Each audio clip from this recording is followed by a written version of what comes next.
ఎందుకు లేజినెస్ వస్తుంది నార్మల్ గా నీకు? అంటే డబ్బులు వస్తున్నాయి, షూటింగ్ అది కాదు. బేసిక్ ఏంటంటే నేను చాలా విపరీతమైన ఫుడీని. అచ్చా. దాన్ని అవాయిడ్ చేసి నేను వర్కౌట్ చేసేస్తా, ఫుడ్ కలిపి జిమ్ కి వెళ్ళిపోవడం, ఫిజికల్ యాక్టివిటీ అన్ని చేస్తా, కానీ ఇది కంట్రోల్ చేసుకోవాలి. ఇది ఇలా వెళ్ళిపోతుంది తింటాం. సో అదొక్కటి నేను కంట్రోల్ చేసుకున్నానంటే బాగానే ఉంటది. అప్పుడప్పుడు ఏంటంటే చాలా స్ట్రిక్ట్ గా ఉంటాను, ఒక్కోసారి సైక్ అయిపోతుంటది బాడీ. ఆర్డర్ పెట్టు తినేద్దాం అని చెప్పి ఆర్డర్ పెట్టేస్తా, తినేస్తా, దాచేస్తా, సోనియాకి తెలియకూడదు మళ్ళీ తిడతది కదా అని. అలా తిన్నదే ఈ రోజు ఒక ఐస్ క్రీమ్ డబ్బా ఒకటి కింద ఎక్కడో మూల పడుంది, అది దొరికింది. ఇప్పుడు రాకముందే అయిందా? అసలు ఎందుకు నువ్వు స్ట్రిక్ట్ గా ఉండకపోతే ఇంకా యూనివర్స్ నీకు ఎలా కోఆపరేట్ చేస్తుంది అని కొంచెం అనిపించా. కరెక్ట్ కదా, ఇలాంటివి తనకు నచ్చవు.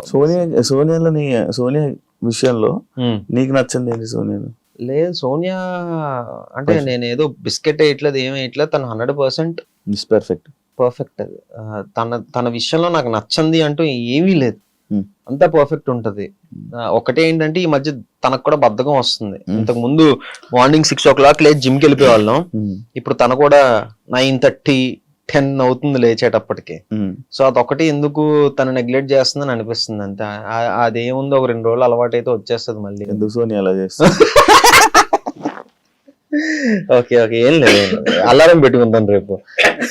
నేను లాస్ట్ ఇంటర్వ్యూ అడిగాను, ఇప్పుడు కూడా మరి ఎప్పుడు పెళ్లి చేసుకుంటున్నారు? లాస్ట్ ఇంటర్వ్యూ మనది 1.5 years అవుతుందా? 2 years అయిపోతుంది. 2 years అవుతుందా? అయితే ఇంకొక 3 years టైం ఉంటుంది. అవునా? ఇంకొక 3 years అంటే ఇప్పుడే ఇంకా తను ప్రాజెక్ట్స్ తను బిజీగా ఉంది, నా ప్రాజెక్ట్స్ నేను బిజీ అవుతున్నాను. సో అప్పుడే ఎందుకు అని మన మీద మనకు నమ్మకం ఉంది, ఇంట్లో వాళ్ళకి మన మీద నమ్మకం ఉంది. ఓకేనా పేరెంట్స్ అంతా? 200%. అమ్మ నాన్న నాదో కన్నా తనతో ఎక్కువ మాట్లాడతారు. అవునా? కాదు, సోనియా కాకుండా వేరే అమ్మాయిని చూసినప్పుడు క్రష్ ఫీలింగ్ వచ్చిందా? లేదా, జోక్స్. నిజం, ఇందులో అబద్ధం ఏముందంటే ఇంతకు ముందు సోనియాతో రిలేషన్ లోకి రాకముందు, ఇగో ఇది మళ్ళీ మనసులో పెట్టుకోకు, తమన్నా భాటియా అంటే నాకు ఇష్టం ఎందుకో. అది సోనియా కూడా తెలుసు, కన్వే చేశాను ఆ విషయం. ఇప్పటికీ ఏడిపిస్తా ఉంటది ఎందుకో, ఏమో తెలీదు, రీజన్ ఏంటి అంటే తెలీదు మనకి. ఒక్కొక్కసారి చెప్పలేం కదా, ఇష్టం అన్నది పర్టికులర్ రీజన్ తోటి మనకి రాదు కదా. సోనియాకి వేరే హీరో అంటే ఇష్టం లేదు, ఎవరు లేరే. Pavan Siddhu Sonia favourite hero. So అలాగా అప్పుడు అలా జరిగింది. కానీ తర్వాత మళ్ళీ మీ ఇద్దరు రిలేషన్స్ లో ఏమైనా కండిషన్స్ పెట్టిందా నీకు?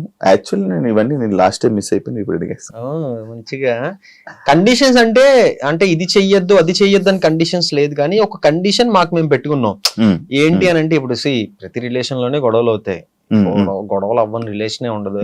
మాది గొడవలు ఉండవు, మేము చాలా హ్యాపీ కపుల్ అని నేను చెప్పను. సో మాకు మేము పెట్టుకున్న కండిషన్ ఏంటి అని అంటే, ఎంత పెద్ద గొడవ అవ్వని, మనం మొహాలు చూసుకొని సిచ్యువేషన్ వచ్చినా సరే పడుకునే ముందు అది సాల్వ్ అవ్వాలి. అది ఎలా సాల్వ్ అవ్వాలన్నది మనకు తెలియదు.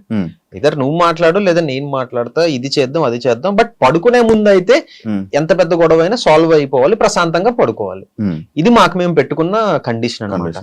సో ఎలాంటి అంటే మరీ రోజులు ఒక డే అంతా సాగే గొడవ అయితే ఎప్పుడు రాలేదు, కానీ ఇమీడియట్ గానే నేను మాట్లాడేయడం కానీ సోనియా మాట్లాడేయడం కానీ జరుగుద్ది. సో నైట్ పీస్ఫుల్ గా పడుకోవాలి అన్నది మాకు మేము పెట్టుకున్న కండిషన్. సోనియా ఆల్రెడీ మూవీ చేసింది, విరూపాక్షలో చేసి మంచి యాక్టింగ్ లో మంచి ఇది చేసింది. నువ్వు ఎందుకు ఇంకా సిరీస్ లో ఉండిపోయావు థియేటర్? అంటే బేసిక్ గా ఏంటి అని అంటే, సోనియా గల రావడం ఐఎమ్ సో హ్యాపీ.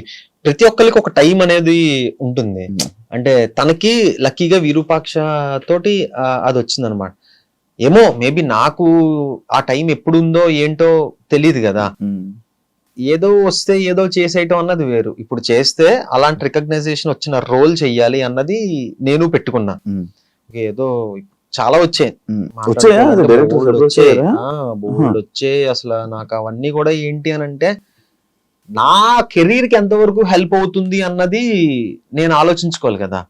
అమ్మో ఏదో సినిమా వచ్చింది చేసేయాలి, లేకపోతే మళ్ళీ నాకు రాదేమో అన్న థింగ్ ని మైండ్ లో పెట్టుకుంటే ఇవాడు 10 సినిమాలు చేసి ఉండాలి, ఏదో ఒకటి అలాగైనా ఏదో ఒకటి. బట్ అది కాదు, ఇప్పుడు స్టిల్ విరూపాక్ష రిలీజ్ అయ్యి 2 years అయినా విరూపాక్ష గురించి మాట్లాడతారు, అందులో సోనియా క్యారెక్టర్ గురించి మాట్లాడతారు. ఆ ఇంపాక్ట్ క్రియేట్ చేయాలి.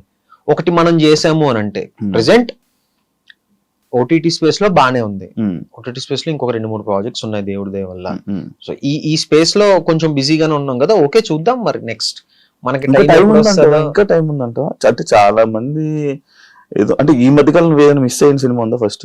చేయకుండానా అంటే ఉన్నాయి, కానీ ఐఎమ్ హ్యాపీ. ఏముంది అవి మిస్ అయినందుకు నేను హ్యాపీ. కట్ చేస్తే చెప్తాను నేను. సో పోన్లేరా బాబు చేయకపోవడం మంచిది అయిందిరా అని అనుకున్నా అవి చూసి. ఎందుకులే ఇప్పుడు. సో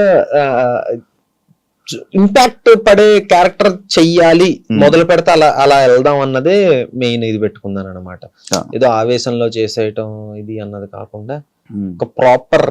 ఇప్పుడు అందులో చేసిన రవికృష్ణ అసలు ఎలాంటి ఇది చింపవతలేసాడు అనోడు సినిమాలో. అయితే నాకేంటంటే నాకు సోనియా కన్నా తన పర్ఫార్మెన్స్, తన క్యారెక్టర్ నచ్చింది అసలు.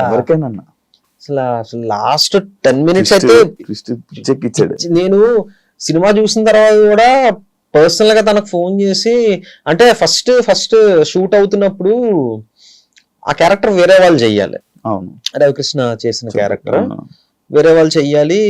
సోనియా వచ్చి తను చెయ్యట్లేదు, రవికృష్ణ చేస్తున్నాడు. ఏ రవికృష్ణ అంటే ఇలాగా, ఓకే తన అబ్బా బానే వచ్చిందే అని అనుకున్నా. అలా కొన్ని రోజులు అయిన తర్వాత నేను ఒక క్వశ్చన్ వేసా, అదేంటది అంటే ఇది జరగంది బట్ నన్ను సజెస్ట్ చేయొచ్చు కదా, నేను చేద్దును కదా అని అన్నా. నాకు తెలియదు కదా ఎలా ఉంటుందని. ఏంటి సజెస్ట్ చేయొచ్చు కదా అంటే, నేను ఎలా సజెస్ట్ చేస్తాను సిద్ధు, బుద్ధి ఉందా అది ఇది అంటే, అయ్యప్ప నేను ఏమోలే మన పేరు జనరల్ గా తెలుసు కదా, అలా అప్రోచ్ అయి ఉంటే బాగుండేదేమో అది ఇది అని అనుకుంటే సోనియా టప్ అని ఒకటి అంది, నువ్వు అది చేయలేవులే సిద్ధు అని అంది. నాకు ఇప్పుడు ఒక యాక్టర్ కి నువ్వు చేయలేవు అని అంటే కొంచెం చలక్కమంటది.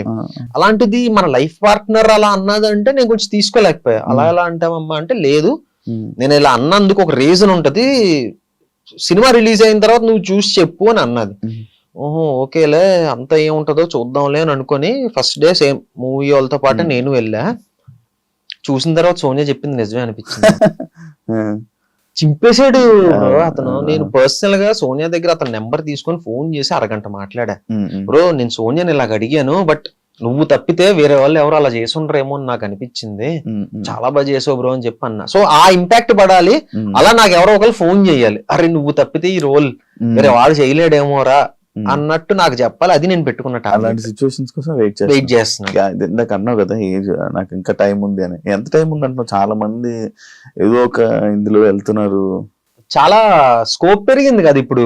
ఇప్పుడు ఓటీటీస్ పెరగటం వల్ల ఇంత ముందు ఓన్లీ యూట్యూబ్ లోనే ఉండిపోతామేమో అని భయం వేసేది. బట్ కట్ చేస్తే 1 year 2 years తర్వాత ఓటీటీలో మంచి స్పేస్ లో ఒక మంచి దీంట్లో ఉన్నా. ఏమో ఒక 1-2 years లో ఇంకొక స్టెప్ ఎదగచ్చేమో చెప్పలేం కదా. రవితేజ గారికి బ్రేక్ ఎప్పుడు వచ్చిందండి? 35 years. నేను అలా చెప్పట్లేదు, అలాంటివి మనం ఇన్స్పిరేషన్ గా తీసుకోవాలి, అది సంగతి. అలా అయితే 3 మంది ఉంటారు, కేఎఫ్సీ అన్ని తీసుకోవాలి, ముసలి అయిపోయిన తర్వాత సక్సెస్ అయ్యాడు. అది కాదు మన ఫీల్డ్ కి ఏ ఫీల్డ్ కైనా ఒక సిచ్యువేషన్ వస్తుంది. ఈ టాలీవుడ్ లోని ఎటువంటి సినిమా బ్యాక్గ్రౌండ్ లేకుండా అవకాశాలు రావడం ఈజీ అని అంటారా? అంటే అవకాశం రావడం ఈజీయే, అవకాశం వస్తుంది. ఎలా అంటే అలా అని కాదు. ఇప్పుడు బేసిక్ గా ఎలా అంటే మేబీ పెద్ద సినిమాల్లో రాకపోవచ్చు, బట్ ఒక నార్మల్ సినిమా చేసేయడం పెద్ద కష్టం కాదు. ఇప్పుడు చేసేయచ్చు, కానీ దాన్ని రిలీజ్ చేసుకునే సత్తా ఉండాలి. ఆ రిలీజ్ చేసుకునే సత్తా ఉంటే వెనకాతల కొంచెం బ్యాక్గ్రౌండ్ ఉండాలి.